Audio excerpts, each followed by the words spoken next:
told us that oftentimes you can find truth more deeply in the reading of stories. That's what Toni Morrison says. In fact, her little saying is right up there. It says, the function of freedom is to free someone else.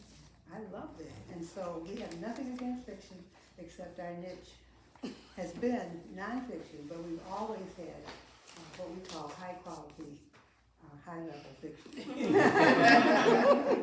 And so that's going to bring us to today. And I need to tell you, for those who haven't been here before, we've been in business 33 years. We've been in this neighborhood 20 years. We just expanded to this section last September. So the pandemic has taught us some new lessons and allowed us to do some new and different things and reimagine who we are and what we do. And so you're sitting in our newest iteration. So this is my daughter Allison. She's the brains of the business. I'm the muscle.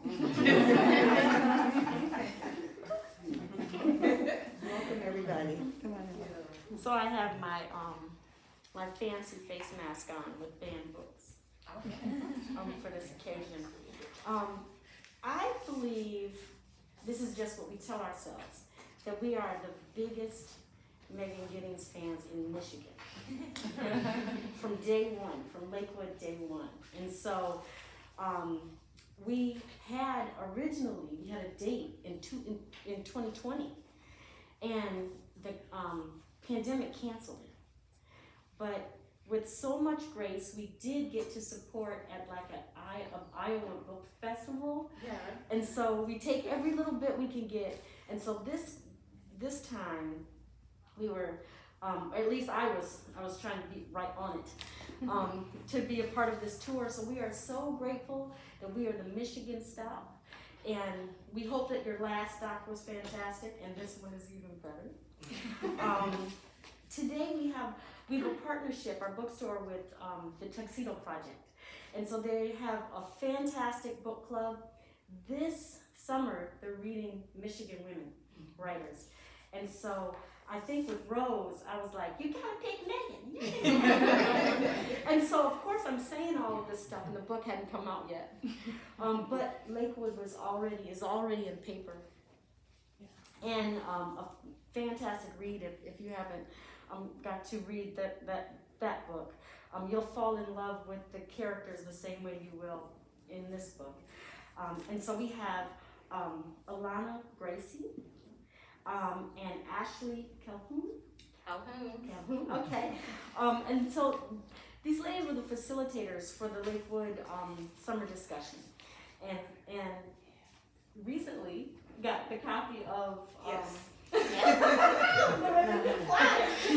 so that's what we're gonna have their wonderful questions for the conversation, and then we'll have some question and answer.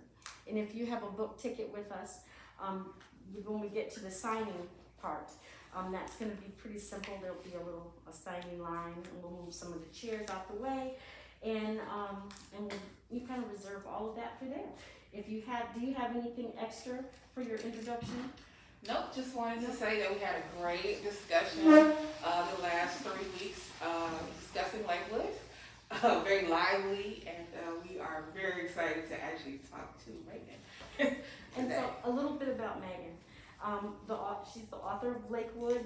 She's also an editor of The Rumpus, a channel of the Los Angeles Review of Books, a recipient of the Barbara Denning Memorial Fund Grant for Feminist Fiction, and she also has many published short stories, including in the book Lonely. Oh, Lonely Stories. Yes, yes, which we have on our YouTube, which is fantastic. And is it true that you live in Michigan? I don't anymore. Not I'm anymore. from Michigan, but I live in Minnesota now. Minnesota, okay. So you're a professor at University of Minnesota. Twin Okay. Cities. Perfect. All right. Thank you. Thanks everybody for coming. Thank you Megan for coming as well.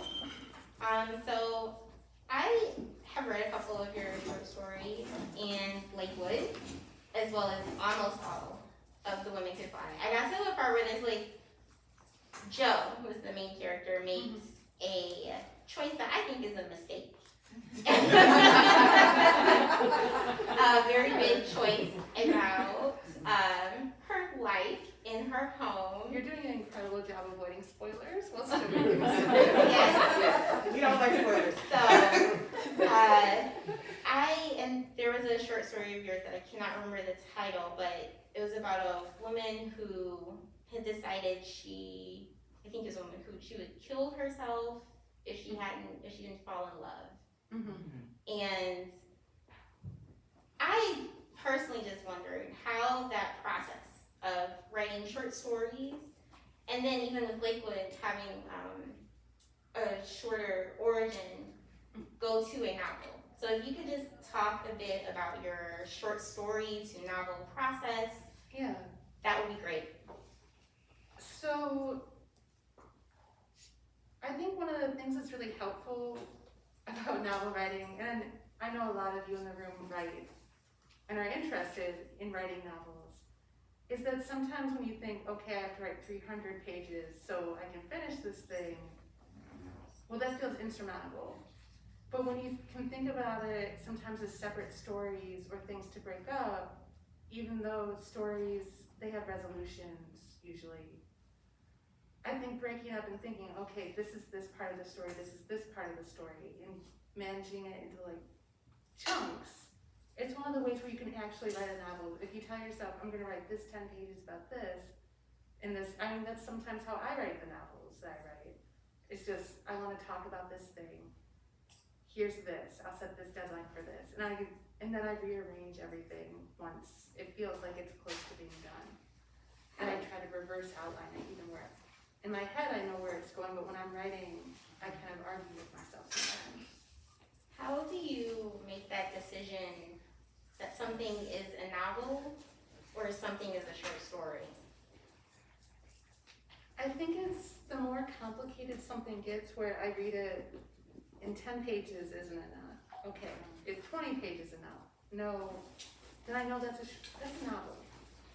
If I actually need more than 100 pages to write something and think about it, that's a novel. It's something that you keep building and accumulating. And I mean, I've had short stories take longer to write than some of my novels, where it took me 7 years to write a short story. That's only 10 pages, and it took me only 3 years to write The Woman Could Fly. And a lot of it is about patience or when things come together. And I know that someone's gonna ask me there, well, what do you mean by when things come together? And annoyingly, it's different for each person. Usually for me, it's where I put it in a drawer, I let it sit, and it's still the same to me. I don't wanna pick at it too much. I've gotten better at knowing, okay, I can just leave things alone. It doesn't always have to be perfect.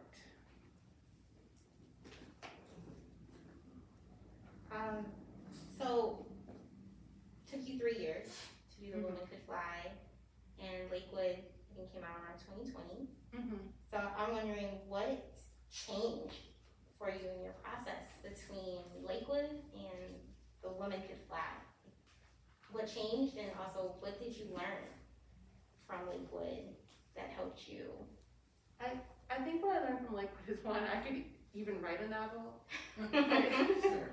Like when you know you can do something, the second time you do it, or the third time, you get to have more fun, but you also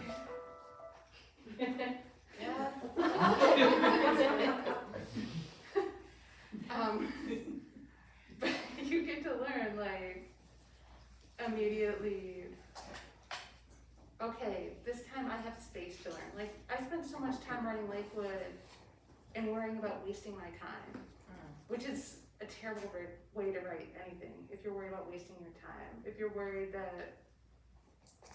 about other people's recognition, because it feels really privileged for me to say that because I'm sitting here with 2 novels, but I had a terrible time writing my first book just because I was so worried it wouldn't be a book. I was so worried about what other people could think that I was miserable. I made myself miserable for the 5 years it took to write that book because I wanted to be a novelist so badly. I people to read my book. And so it's really hard for me sometimes to still even think about the process of writing it because it was really depressing and hard. And then with this book, because I knew I could do it, and I knew it didn't matter as much because with Lakewood, only one publisher wanted it. We didn't think that anybody was going to read the book based on some of the feedback we got. So it gave me a lot of freedom when I really got into writing this one to just have fun. I wanted to learn how to write a book and not feel bad about myself. I wanted to explore things. I wanted to be deeply in feeling.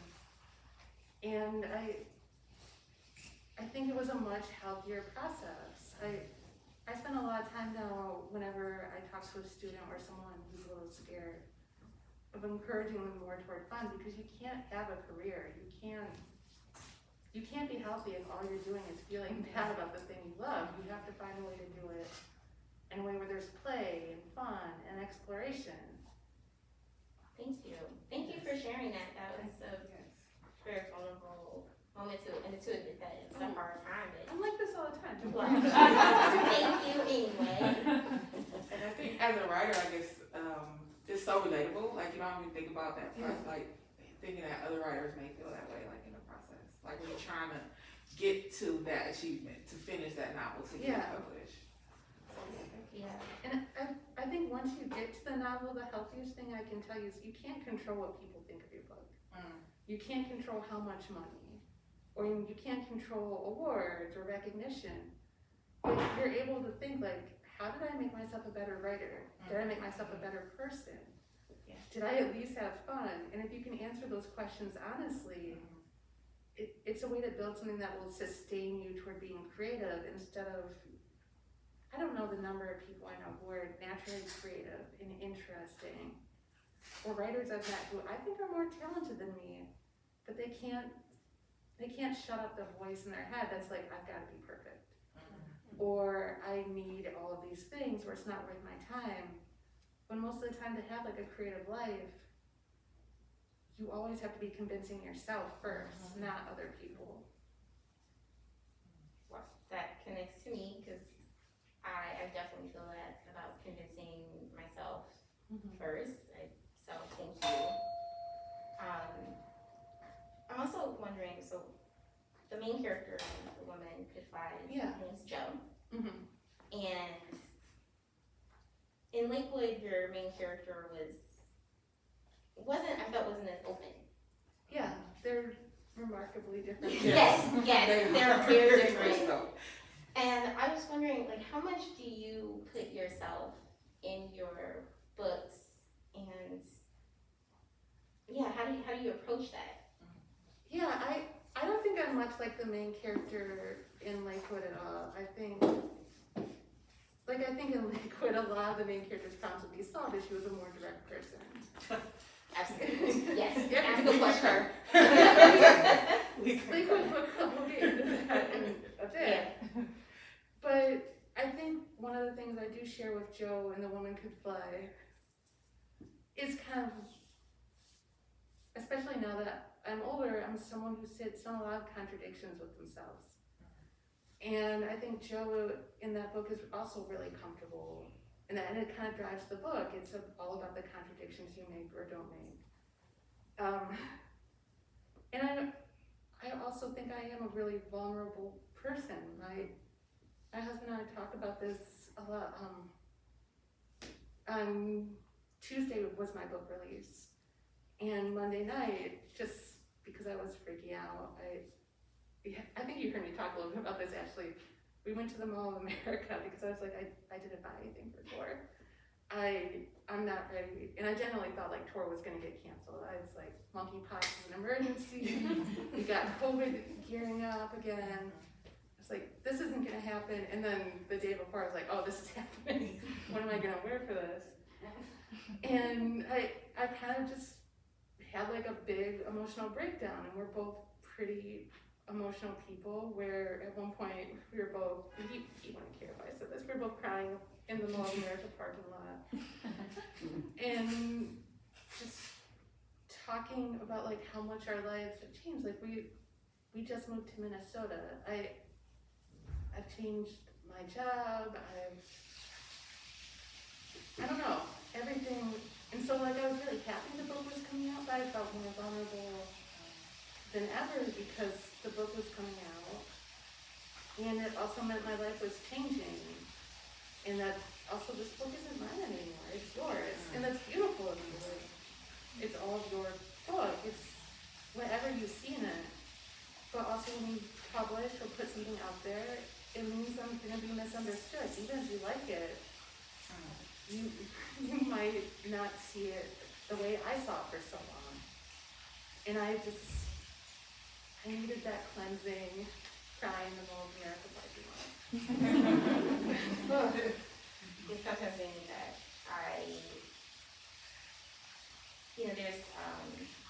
there's a moment where the main character can't clean herself. And I remember that part kind of stuck with me just because so oftentimes, right, our like cleansing and feeling new and correction can help you feel ready Yeah. to take things on. And I would say that part kind of stuck with me. And thinking about that and your cleansing, do you often talk about certain themes? Do you find yourself coming back to certain themes or conflicts repeatedly in your books and stories? Yeah, I think it's a natural thing too for a writer to do, and I want to preface it by saying like it's kind of the difference between it's another one of those differences where like you get worried when you're starting out that you're repeating yourself. But one of the things that you find out as you age and mature is that it's rare to feel the same way about something in your late 30s that you felt the same way when you were 28. And it's kind of like the beauty of aging. If you're willing to accept aging, it's you're building this lifelong conversation with yourself. You're getting to know yourself over and over. And especially if you're an artist in some way, you get to see like all of that accumulation. And it's like the biggest gift that you can give to yourself. You get to see how you've changed in a way that I think if you don't let art be in your life, you don't get in the same way. You don't have all these things that show how more complex and interesting you become.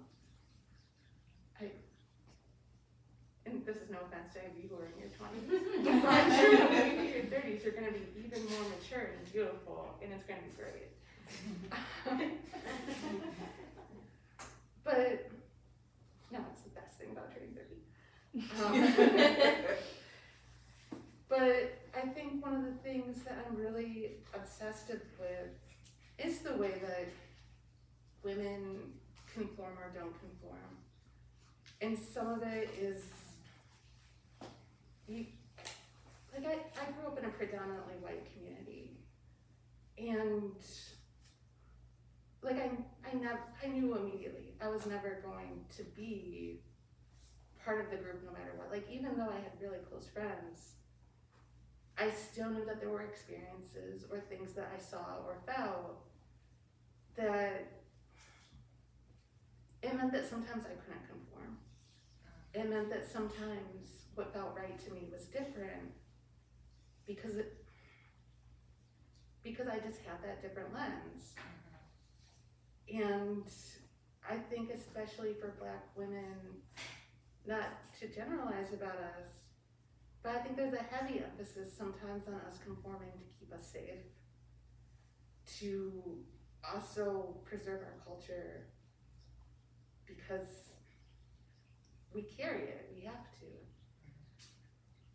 But it also is much harder in some ways to be a Black woman who doesn't want to conform. I mean, I spent the summer reading Sula, and so now is Sula by Toni Morrison. But I mean, that's kind of our story though, is how do we capture being original, unique people, but also find the balance of like tradition, and also how do you stay safe? And I think it's this complicated experience that changes for every person, and I'm genuinely obsessed with it because it's something that's built my life. I'm always thinking about the ways I don't follow the crowd sometimes, and sometimes I really wish I could have. I think my life would have been much easier, especially in high school, if I had. And I think your books definitely don't conform. And you had mentioned that Lakewood had no other real comparisons that you could easily find. And I find the same with The Woman Could Fly. I think you're doing, I think you're doing a good job of being yourself. And your voice Thank is you. very unique. Do you, when you write, do you have a reader in mind? Like if you were to describe the person who you envision picking up your book and you're like, wow, this is for me, I'm gonna go read this. Sometimes, it's gonna feel so egotistical, but sometimes it's me. I feel that. I feel that completely. As a writer, I'm not But I mean, I'm the hardest critic on myself that I know. Like, some of this is just my personality. I'm also a Capricorn, and for those of you who do astrology, that means nothing I do is enough for me. So I do these things sometimes because I'm trying to push myself. I want to make myself happy. Like the number of times where my agent or someone else has to say, Megan, that's enough. It's good. You have to let it go.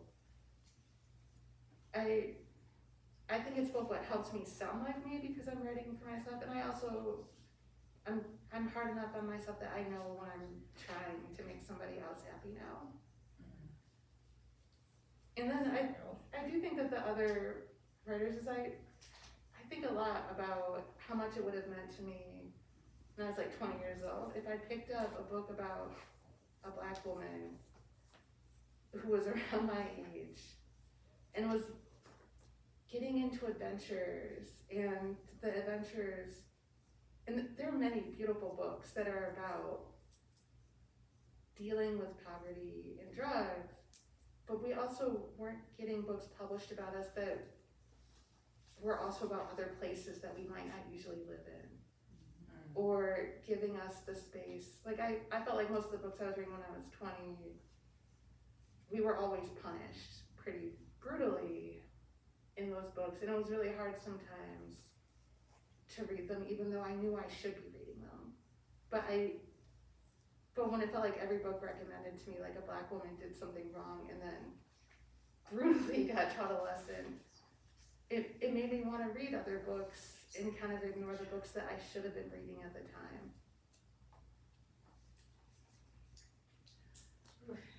Yeah, thank you. Yes. Thank you. A very similar experience a couple years ago. So at the Tuxedo Project, we read books throughout the year. We have a reading discussion group. And I was like, oh my gosh, like these books are really important, but also so tragic. Often when there are Black women at the, who are the main characters. So I do understand that. It's like, this is such good writing, and also, oh my God. Yeah, but it also I makes know you something feel like, really bad is going to happen. yeah, and it makes you feel like you're doing the wrong thing though when you can't engage because you want to be there for your books, you want to be there for your culture, but at the same time, it hurts so much to see like only that reflection. But I think books have gotten better about giving us space to be different and to have joy and think really deeply about how to live. So speaking of the Tuxedo Project, when we did our discussion, so one of the things that we do at the Tuxedo Project during our reading discussion is that we have a writing component. So we do writing prompts. So whenever I'm a facilitator, I like to take quotes from the book and make those prompts. So I'm gonna read this specifically. So from page 178 of Lakewood, the quote was it's from this page. It said, "The woman with the camera rolled her eyes." And she basically said, the shit people will do for money.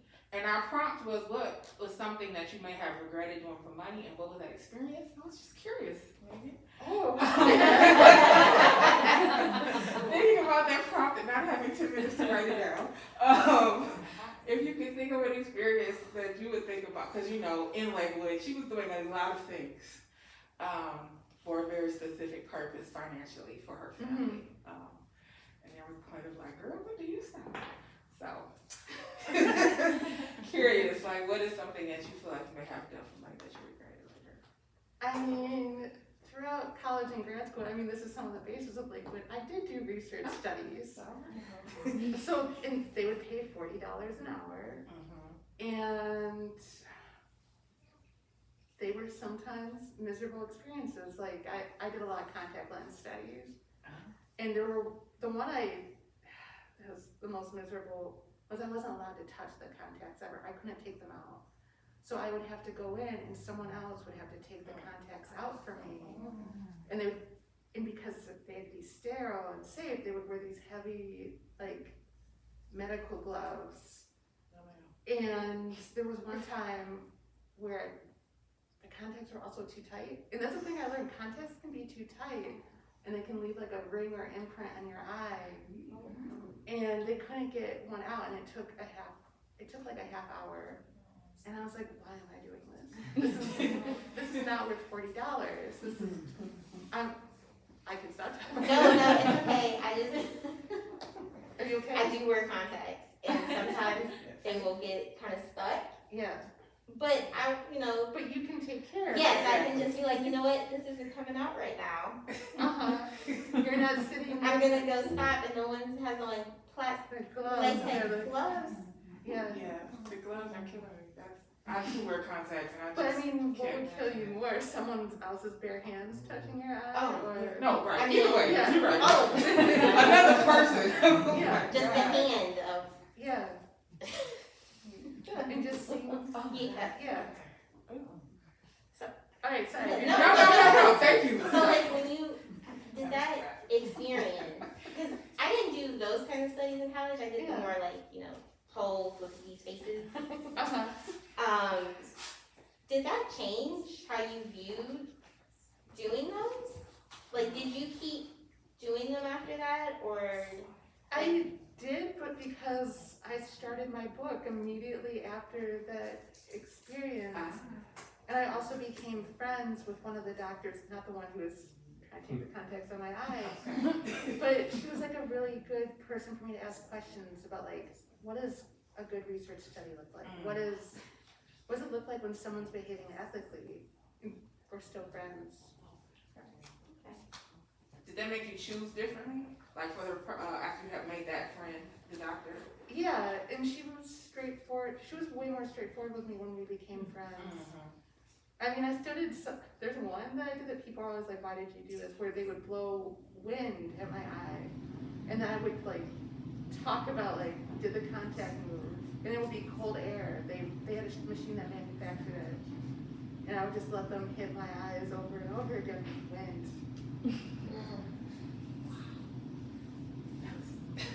All right. Yeah, I'm not gonna complain about that little puff. Exactly. Yeah, it makes you immune to the puff. Right. Yeah. Oh, wow. But that does explain a lot about Lakewood. It That you really started does. it right after that. It was kind of, it felt like a bit of a, I'm upset. I need to. I mean, I was upset about other things where my husband had kind of a health crisis at that time, and it was just a mess. And so having that experience of like going through a healthcare system, it was a combination of like those two events colliding, and I was like, oh, this is the book I'm writing. You want to use your book for a series I'm doing for my other job about healthcare and healthcare system. Sorry, just had that thought right now. Right down. So I am let's take that note. So from the new book, The Women Could Fly, I like actually have started. She got a little further than me, but I'm not almost finished. I'm like halfway through. But one of the quotes toward the beginning is on page 27. It said, My work at the museum had me feel certain that most of today's witches were just people who refused to conform, who saw tradition as the shackles and the bonds it was. And so I wanted to know, like, what is your relationship to witchcraft, since we are delving into witchcraft here? Like, where is that coming from? What do you mean? Like, do you have? Are you asking me if I'm a witch? I am not asking if you're a witch. I'm just curious as to, like, is this an experience? Is like motivation? Yeah, and also there's a real question of validity. I think at one point in the book, you know, it's like with a character who will not be named, is magic real, or is it all science? Like, or is this people believing it, making it real? Like, yeah, how do you approach witchcraft in general? So I approach it in two ways. Like, one, magic is like a challenge, right? You make up something that is unreal, and then you find a way to make it real for your readers, and that's really pleasurable. And I also did a lot of dabbling in witchcraft. I bought a lot of very weird books. I lit some candles. My brother stole this oil that a witch sent me. He uses it every time he needs good luck now. It's really annoying. Because he does, it's like a road opener oil, and he anoints himself and does a little, like, he's getting more into witchcraft than I am, I think, a little bit. But also, it's really interesting to think about some of the things that we think of as medicine now. It was originally like, you're gonna get burned as a witch if you keep doing that. Right. And so, it's kind of also the fun of thinking maybe the world would be different if I bake this loaf of bread and write my name in it and then make a wish and I eat the whole loaf of bread. I'm never gonna eat a whole loaf of bread, but you know what I mean. Right. It's that type of spell work that is like the root of witchcraft that I think is really interesting, where it always has you making something, and then when you make something, that's magic in its own way. Like, the most human thing that you can do is keep making things or growing things. It's the thing that unites all of us. We make things. So did you have an interest in witchcraft that led you to write this book, or is it the idea of the book that led you to do more research into witchcraft? I think I like all worlds of imagination where, like, it's different, it's beautiful, things are impossible that are possible. I like ghosts. I like the idea of the dead can speak to us, especially the dead that we miss. I like that idea. So I think it comes out a lot in my fiction of wanting the world to be very big and beautiful and complicated. Can I interject for a moment? Yeah. Okay, so with our nonfiction, in our spirituality, we have Wicca and every other, religion, Divination system. a divination system in our categories. So, just want to say that. I actually got a tarot deck from here. Really? Yeah. And then we're gonna move on a little bit so we can get some Q&A. Absolutely. We have some readers that are like this. Okay.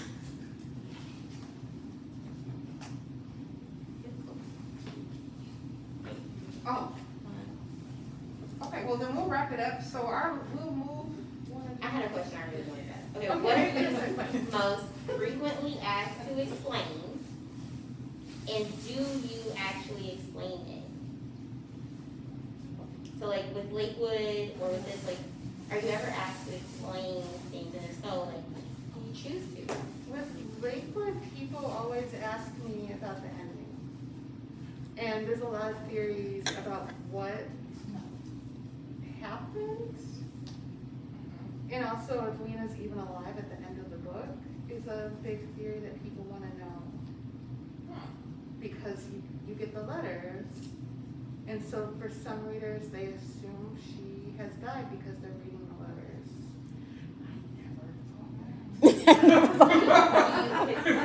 Is this confirmed theories?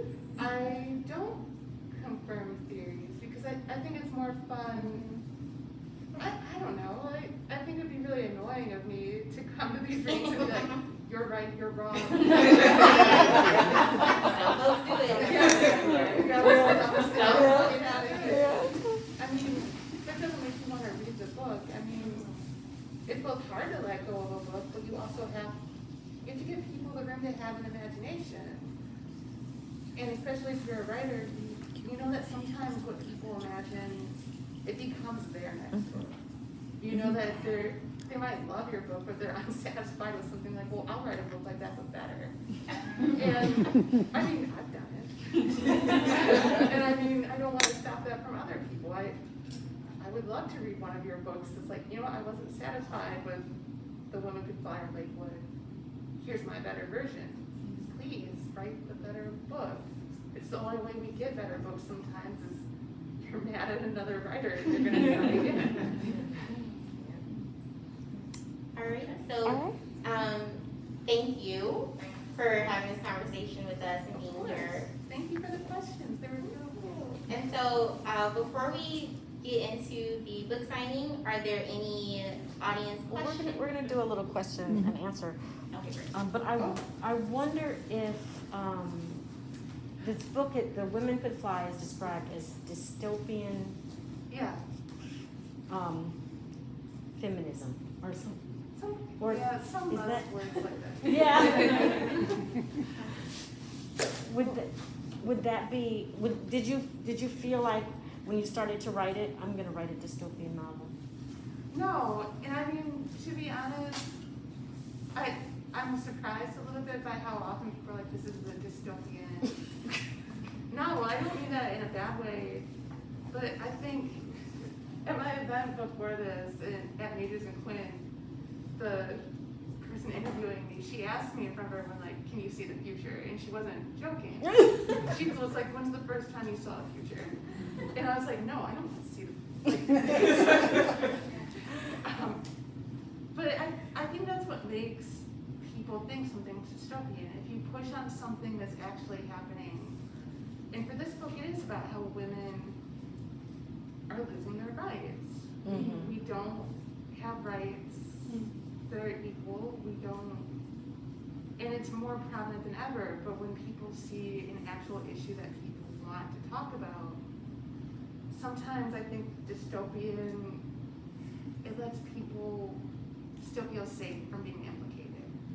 Instead of saying, I live comfortably in a world where, for example, in Missouri, if you're pregnant right now, you can't get a divorce.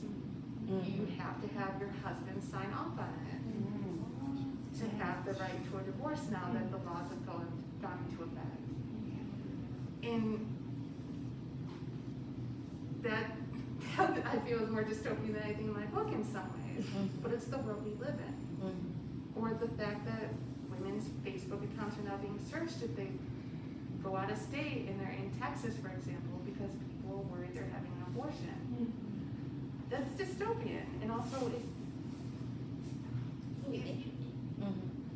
and weirdly, it did come to pass in my book. But I mean, Texas is an easy target. Like, it will probably happen. Yeah, if you want to be like, people are going to tell you exactly what to do in the most crazy way. You can just write Texas in a book. No offense to any of you if you're from Texas, but I mean, that's how the country looks right now. You can just say it's this state, and people are like, oh, you saw the future. No, Texas or Florida, it's your choice. So what I love about your books is it makes you think about these kind of issues. So that's kind of like the little nonfiction part. So it makes you think about these issues really Yeah. deeply, whether it's healthcare, whether it's women's rights. So I just want to say that. And here we go. And that's exactly what Toni Morrison was getting to when she said you can often find truth in fictional, in a fictional outline. And now, since we're booksellers and in the book industry, so many of the, at one time, close or rather short close divisions are blending. We're seeing a blending all the way along in many, many things. And writing is one of them. There's different names for things now. You can find a book now that would have text, graphics, and poetry all together. And I love that, because our minds don't just think in one kind of way. So it's very exciting to me to see these kinds of books coming out. So not to rush to the book signing, but if you have a question, Or a if comment. you, or a comment, if Or a you, compliment. or a compliment, just let us know. Don't be shy if you got one. Well, just We're take gonna a, move on. And even if you, That's all if you right. read the book and you just want to say, I've read the book, thank you. sometimes it takes a minute to kind of think about what you've experienced. And so we always like people to take a deep breath. Yeah, so I finished the book and, and like she said, I spent a day and a half, thinking about the book. And so I did appreciate in the book how it showed this struggle, it showed people's reaction to the dystopian society, right? People's just trying to survive, that survival mode, right? And then for those who they're like at the forefront of it, meaning that they're the ones who are accused of it every day, the women. And then it said especially the black women, the more severity level, the book gave it an out for them. But then it also showed how the ones who knew it was wrong and was trying to change the system, And I did appreciate it because it's like that in our society. Our society, like the people who are struggling, like if we think about civil rights or, some people just can't join the fight. It's happening to them, and they're trying to survive it, they're trying to find it out, and they just can't survive, they can't do it. But then those who can, they do, and they get into the fight. So I did appreciate that it showed that, and it was really in depth, how you were able to show those different layers. So I did appreciate the book. Thank you for that compliment. And I think the only thing I would add is, I think sometimes we put such a heavy emphasis on just doing and diving in. And I think when we talk about activism or helping others, the first thing you have to do is educate yourself. Because most of the time if you take the time to read and to learn about what's actually happening, you realize you don't have to start anything new. There are always people who are already doing what you can work with. And that usually they need you more than you need to be the person in charge who founded it. And the other thing that you can think really deeply about is this isn't for you, but for everybody else, I feel it, is that when you educate yourself about other people, most of the time you realize they're people. And I think it's especially important to say right now, because I don't know if we're ever gonna live, God, I hope we don't live in another time that's as divisive as right now. But I mean, you can't even say that you're gay in Florida without risking losing your job. And I think I've taught a lot of students who are trans now, and the way that they're just vilified all the time, when all they want to do is live. But most of the time, all you hear about these different people, it makes them foreign and alien. It makes it really easy to hurt someone else when you don't see them as a person. And it's why I've been trying to focus a lot on education now, because the more you read or see the our route to empathy with someone else, it opens your life up too. It makes your life more beautiful if you can also see other people. And I think people overlook that as a form of activism, that you're trying to build space so that as long as someone's not hurting other people, you're helping them live. You're making sure they're here. Wow, thank you. Other comments, questions? I thought I saw your hand. Go ahead. I just want to say thank you to Source Booksellers, because that's how I found out about today's event. And then listening to you, and I purchased, Thank you. yes, and listening to you when you're talking about this one in Lakewood, I had to go go home with Lakewood today. Okay. We've got it Because for you. I feel like I'm missing something, and so I want to thank you for creating that without doing the spoiler alert, but spoiler alerts don't bother me at all, because sometimes that just makes me say, oh, I gotta finish reading this book, or I need to get the book to listen to, because I've been doing a lot of book clubs online during the pandemic, so I greatly appreciate being able to be here face to face with you, and I just want to thank you for what I'm going to experience when I read this. Thank you.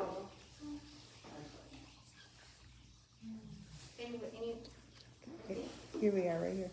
I'm really curious about your process.